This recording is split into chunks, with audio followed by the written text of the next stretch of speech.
NATO apologizes for killing 12 civilians as international and Afghan troops continue their operation against the Taliban. I'm James Bays, live in Kabul, where NATO's top commander has promised a thorough investigation into the deaths.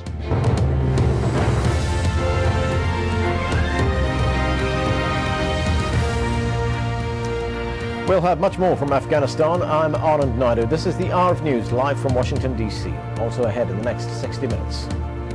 Iran leaves the international community little choice but to impose greater costs for its provocative steps.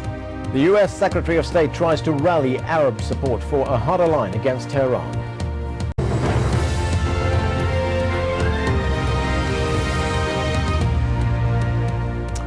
We begin this hour with Afghanistan, where NATO forces are in the midst of a massive offensive against the Taliban in southern Helmand province.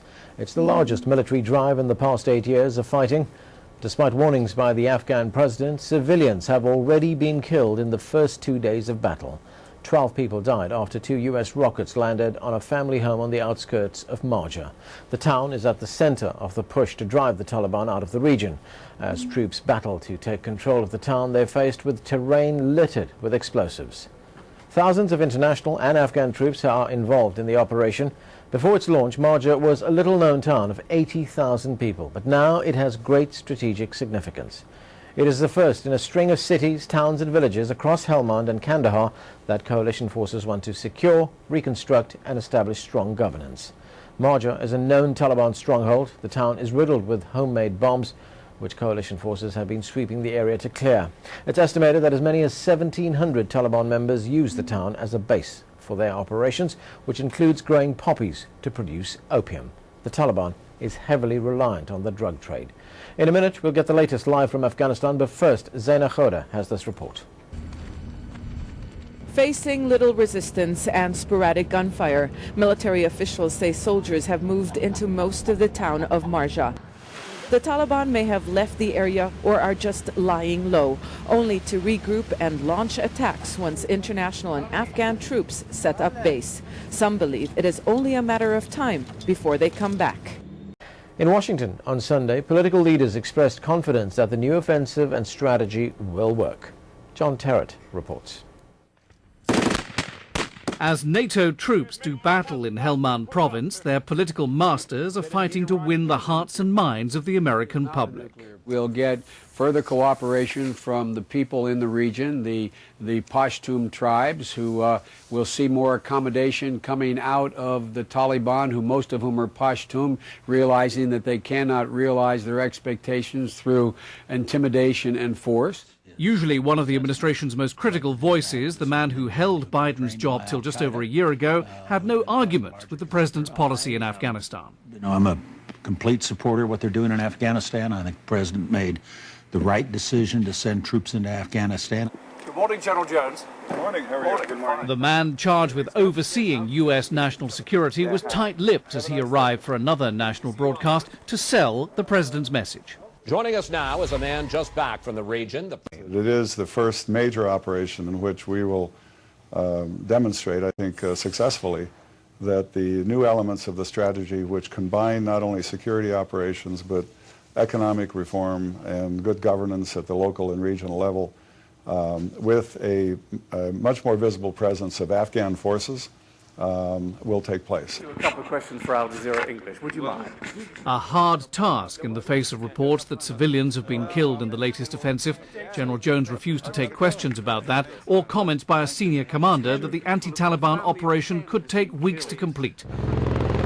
Analysts say whether it's weeks or months, success in the long run depends on the careful use of Afghan forces. I'm now joined by Masood Aziz, a former official at the Afghan embassy here in Washington, D.C. Before that, he worked at the Afghan Foreign Ministry. Thanks for joining us, sir. We're talking to James Bays there about the military significance of this area where this battle is taking place. Now, the focus of the military right now appears to be on the town of Marjah. Why that town? We've often heard that Kandahar is the stronghold. That's right. I think it's a great question. Obviously, Marjah is important because of a series of interrelated issues. And that is that itself, the town is at the center of the Helmand Valley itself, which is the center of drug production. in Afghanistan, so therefore the center of drug production and poppy production in the world. And the government of Afghanistan, also the coalition, has basically had lost control of the area of Helmand. You know, whatever small towns that they were clearing, they could not hold. So it's very important to actually have control over that area. But it's also important because of another reason. That whole corridor of the Helmand Valley, Helmand itself, is only about 50 or so or 70 miles from Kandahar. That corridor that connects the two areas together need to be under the control of the coalition and the Afghan government.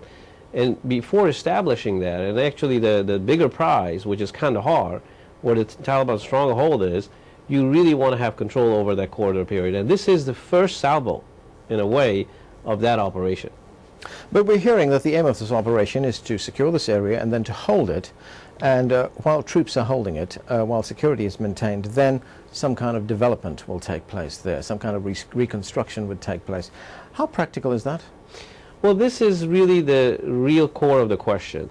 This operation that we're seeing the past couple of days is really the beginning of a long and extremely ambitious list of strategies and tactics that need to be pursued that have been in discussion for about a year now. So this is the first time that we actually see all of this coming in together, and we're basically seeing the first salvo itself, the first step of this long ambitious, which is clearing the place first, which has always been done extremely easily. Now, after that comes in the holding of the area, which has really not been the case in Afghanistan, either in the south or somewhere else. And then eventually the building part of it. A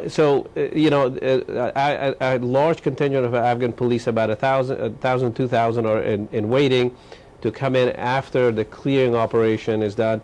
The Afghan army is participating in this process for the first time at this scale, which is really important. And then the police will come in afterwards to establish the security process.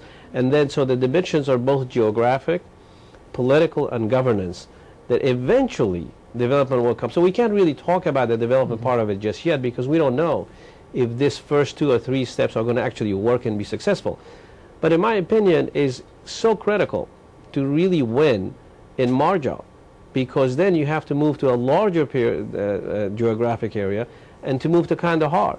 To be successful in Kandahar under the same strategy would not work if we're not successful in Marjah. But broadly speaking, we're looking, the dynamics here are, well, as it stands right now, the coalition forces believe that the local people who live in Marjah, who live in Kandahar, support the Taliban. So the military will go in, defeat the Taliban, overcome the Taliban, and then implement some kind of development strategy which will, what, cause the people to reject the Taliban?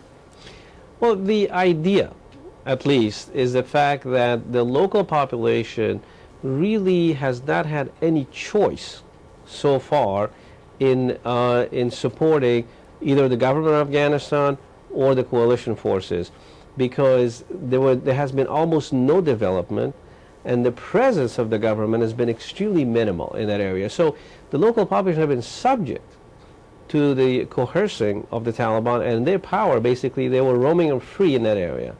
Now the strategy is to at least, find this space in between the population and the Taliban that would be ousted, so that then development can take place, and control and governance can take place. So those aspects, governance comes first, police and governance comes first, right? And that have to be effective enough, and governance at the local level. This is why, in fact, involving the local Shura in Marjah was very important, and they have begun to do that. Those are really good steps. The question now is, this is a very long term. This is not just months. It could be years before we can talk about actual success. But it's extremely important to eventually have control over the South. Without it, Afghanistan cannot be secured, and the region would be still at risk. Okay, thank you, sir. Obviously a big challenge ahead. Thanks for joining us.